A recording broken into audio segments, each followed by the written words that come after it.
Salut les riders, j'espère que vous avez la pêche. Cette semaine dans l'X-Time Show, on va vous parler de la marque Furrigan.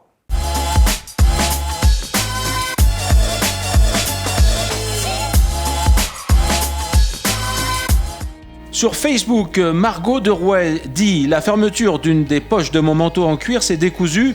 Je l'ai acheté sur internet il y a 1 an et demi. Le cordonnier ne peut pas me la changer. Une solution pour retrouver la même que celle d'origine ?» Salut Margot, merci pour ta question sur Facebook. Comme te l'a dit Isabelle, donc en réponse sur internet, normalement un blouson qui a 1 an et demi et dont tu as une poche qui se découd, tu dois pouvoir faire jouer encore la garantie auprès de Furrigan. Donc pour ça, il faut que tu contactes ton revendeur à l'endroit où tu as acheté ton blouson. Si c'est nous par exemple, tu nous contactes et on va se charger de la prise en charge en garantie.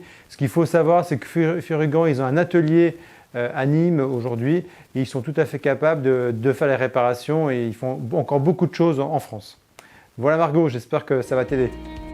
Sur Facebook, Sébastien Grèche dit « Bonjour, je suis un peu déçu par la qualité, c'est mon 2e blouson Furrigan et il y a toujours une pièce qui casse à un moment ou à un autre. Donc ma question, quelle est la durée de la garantie? Blouson actuel, cuir Raptor. » Sur Facebook, Amaury Grit demande « Que faire en cas de fermeture scratch en haut du Raptor qui lâche ?»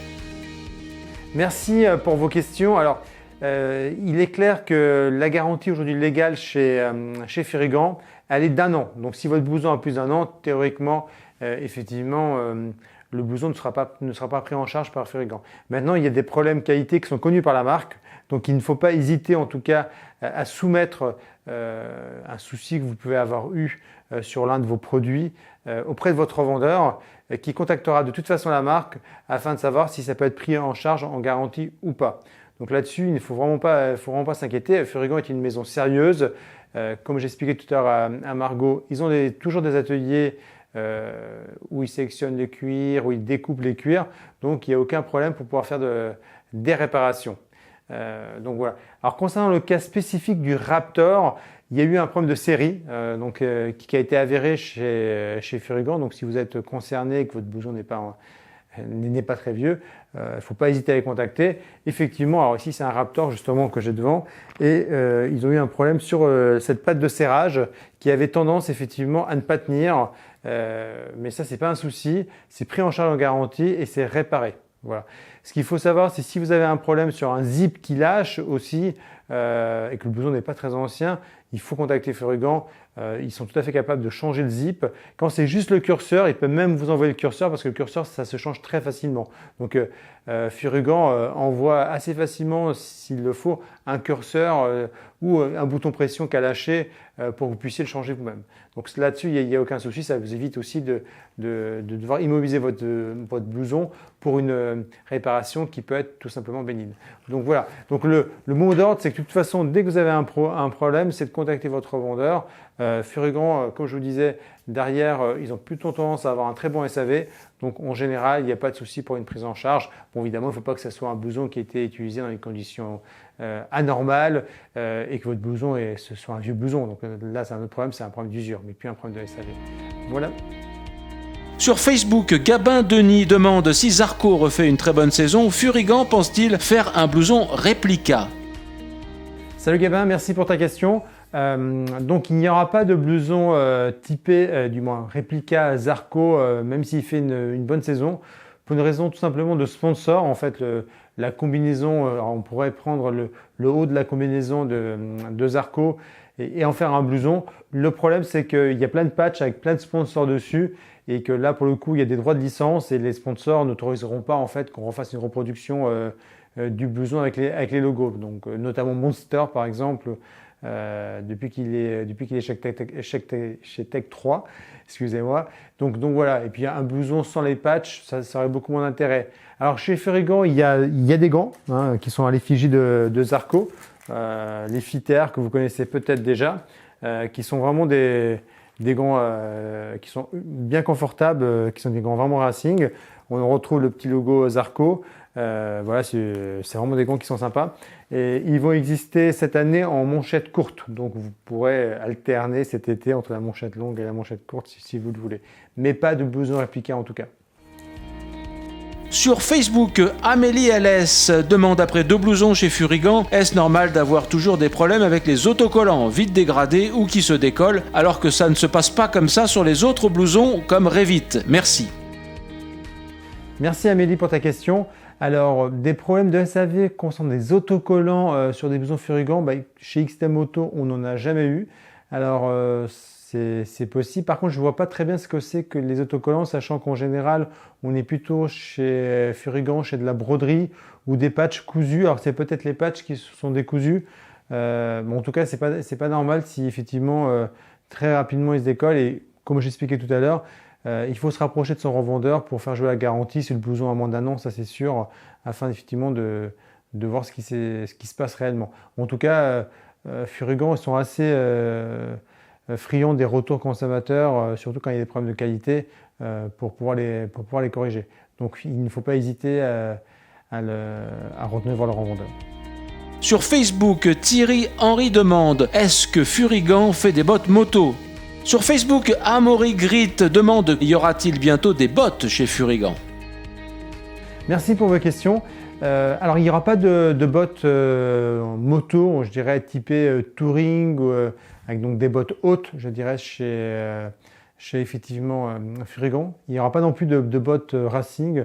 Donc la raison est assez simple, c'est que ça demande un savoir-faire que Furigan aujourd'hui n'a pas. Il faut vraiment être bottier, je dirais, pour fabriquer de la botte.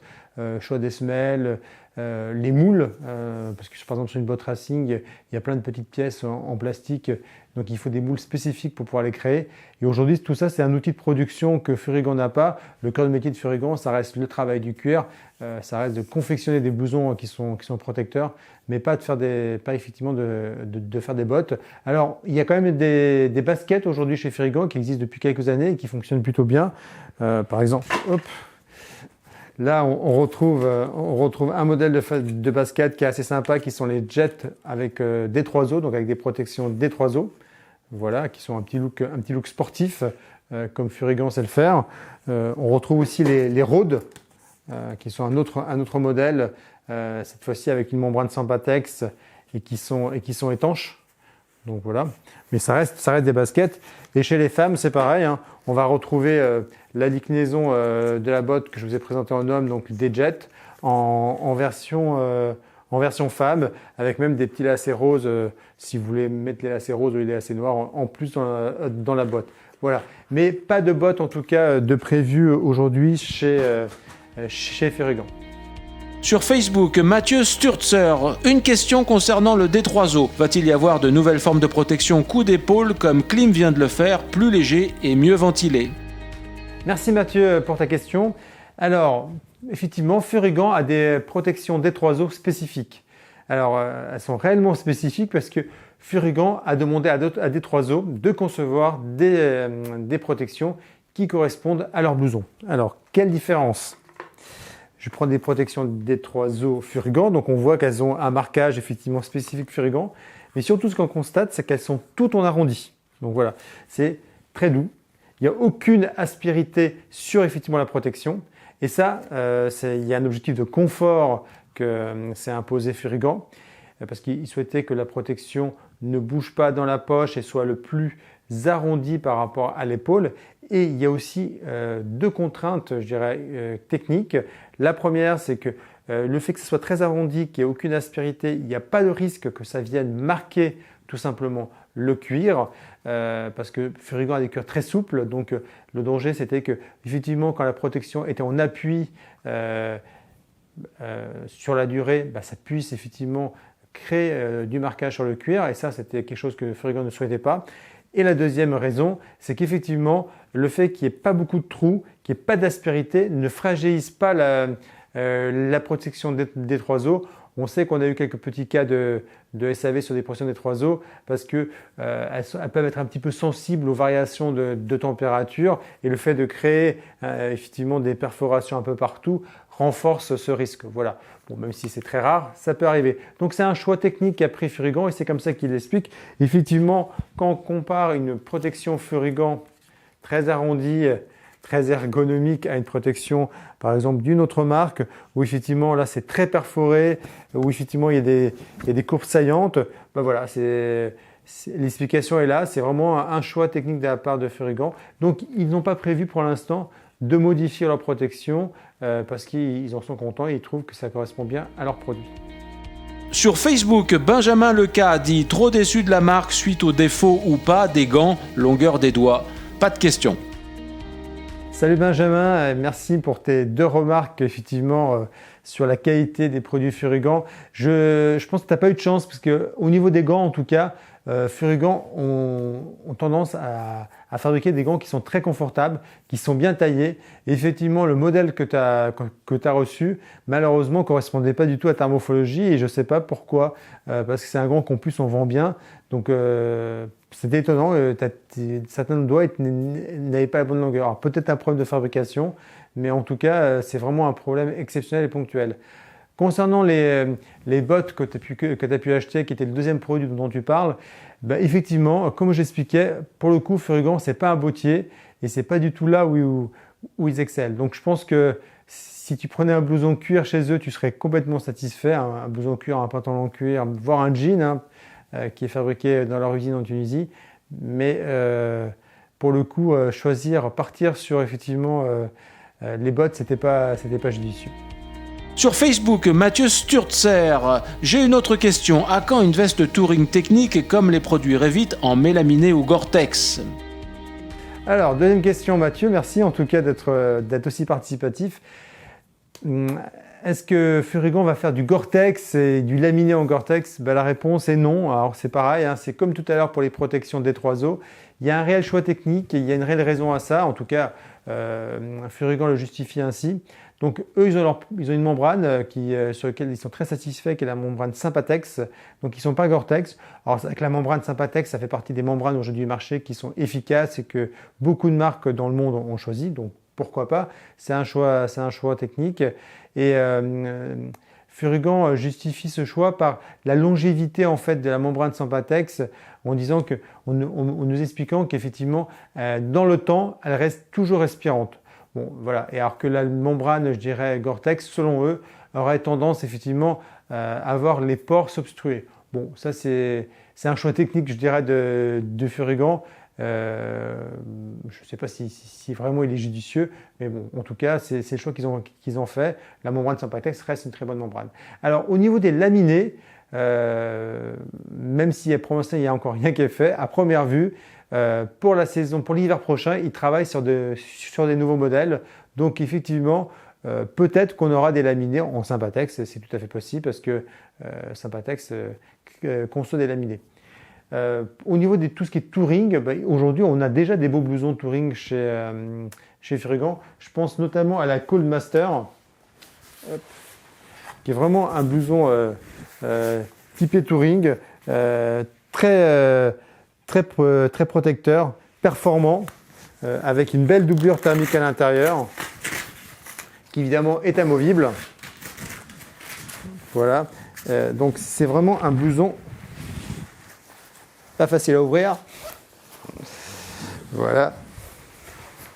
J'ai pas d'assistante aujourd'hui, c'est le problème. Donc voilà, un vrai blouson avec effectivement une belle doublure thermique, avec des aérations. Qu'on retrouve sur le haut, etc.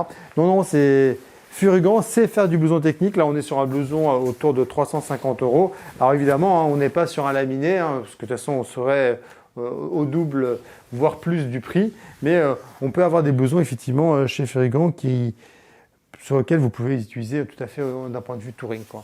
Donc, alors là, j'ai pris le Cold Master, mais évidemment, il y en a 3 ou 4 dans la gamme Furigant. Sur Facebook, Oursouche Mur demande « Pouvez-vous faire des choses plus discrètes que de mettre le nom et le logo de partout sur les cuirs ?» Merci pour ta question. Alors effectivement, Furigant, c'est connu pour les grands logos, la belle panthère. Donc c'est effectivement des blousons qui ne sont pas très discrets. C'est quand même l'identité de la marque, donc c'est important qu'ils l'affichent. Ça c'est clair et précis. ça serait plus un blouson Furigan. Maintenant, ce qu'il faut savoir, c'est que dans la gamme Furigan, il y a des blousons aujourd'hui qui sont très discrets avec le logo qui est ton sur ton.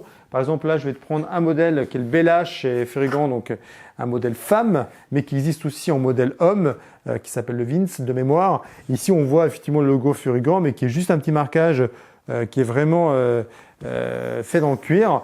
Et pour le coup, c'est ultra discret. Et alors, tu as toute une gamme un peu café racer vintage chez Furigan, en cuir noir, en cuir marron, ultra discret. Et effectivement, le logo, pour le coup, tu le vois pas. Donc, tu as ces modèles très marqués qui correspondent bien à l'identité de Furigan. Et puis, tu as des modèles beaucoup plus discrets. Là c'était un cuir que je t'ai montré. On a la même chose dans la gamme urbaine de Furigan. Là, pour le coup, l'urbain n'a pas besoin d'avoir un énorme logo placard Furigan. On retrouve effectivement quelque chose d'ultra discret, tellement discret que je pense qu'il n'y a même pas de logo. Hein. Donc voilà. Et à part l'inscription Furigan sur le zip, je pense qu'on n'a rien d'autre. Donc voilà, ici on se retrouve avec une veste urbaine sur laquelle on peut mettre son costume en dessous. Donc voilà. Donc dans la gamme Furigan, on a franchement une gamme assez large. On a tout type de blouson, du blouson très racé, effectivement, marquage, du blouson cuir très discret qui va d'une gamme un peu classique à une gamme plus vintage, et effectivement après de l'urbain où il n'y a pas de logo du tout, voire un logo ton sur ton, toujours très discret. Sur Facebook, Môme du Soleil demande où sont fabriqués les gants. Sur Wish, on en trouve. Merci Môme pour ta question sur Facebook. Alors, les produits Furigan sont produits dans différents pays. Hein, ça dépend vraiment de l'étape de production où on se positionne. Alors, la première étape, c'est le choix des peaux, la découpe des peaux. Elle est réalisée évidemment, comme toute la partie conception, est réalisée en France. Ensuite, quand les peaux sont sélectionnées et découpées, elles sont envoyées pour montage dans une usine en Asie, qui est une usine qui appartient à Furigan. Quand les produits sont montés, ils reviennent en France et là, chaque blouson est inspecté dans le moindre détail pour voir s'il n'y a pas un problème de qualité, si effectivement le montage a été fait correctement, et on insère les protections à l'intérieur des blousons avant de finir par l'étiquetage. Concernant les jeans, eux, ils sont réalisés en Tunisie. Furigan a aussi une usine en Tunisie et ils reviennent ensuite en France pour contrôle et étiquetage de la même façon. Donc la production est vraiment mixte, je dirais, avec tout le savoir-faire qui reste en France. Tout ce qui va être les combis des pilotes, tout ce qui va être le département racing, le SAV, j'en ai déjà parlé plusieurs fois. Ça, par contre, tout ça, ça reste aussi dans l'usine en France. Donc voilà un petit peu pour les différents sites de production du Furigan. Alors concernant Wish ou concernant ce qu'on peut des fois trouver sur Internet, il faut quand même faire très attention. Wish, c'est un site comme Alibaba où effectivement on retrouve beaucoup de productions asiatiques, chinoises. Ça ne veut pas dire qu'elles sont de mauvaise qualité, mais en tout cas ça ne veut pas dire que ce soit des originaux. C'est des copies. Donc vous allez trouver des copies qui parfois vous pouvez faire de très mauvaises affaires. Donc méfiez-vous. Furigan nous a rapporté un cas. Il y a un site en ce moment qui s'appelle furigancuir.fr. N'y allez surtout pas. C'est que des contrefaçons et plusieurs clients ont commandé des produits parce que tout est à moins 50% sur ce site et ils se sont retrouvés à recevoir des joggings en textile au lieu des pantalons racing cuir qu'ils pensaient recevoir. Donc méfiance, soyons pas crédules, hein, sur Internet malheureusement il peut y avoir de tout et ce site est complètement est un leurre tout simplement et vous allez vous faire avoir. Donc c'est pareil sur Wish, vous ne pouvez pas trouver de produits Furigan original comme sur Alibaba. Si vous trouvez, ça reste que des copies et qui seront, je pense, de mauvaise qualité. Merci les riders d'avoir suivi ce XTEM Show donc dédié à la marque Furigan. J'espère qu'on a répondu à toutes vos questions. La semaine prochaine, on va directement à l'usine Schubert, donc les casques haut de gamme allemands. On va visiter l'usine, donc n'hésitez pas, on va lancer un petit XTEM Show sur les réseaux, à poser vos questions et on y répondra avec beaucoup de plaisir. À très bientôt les riders, merci de nous avoir suivis.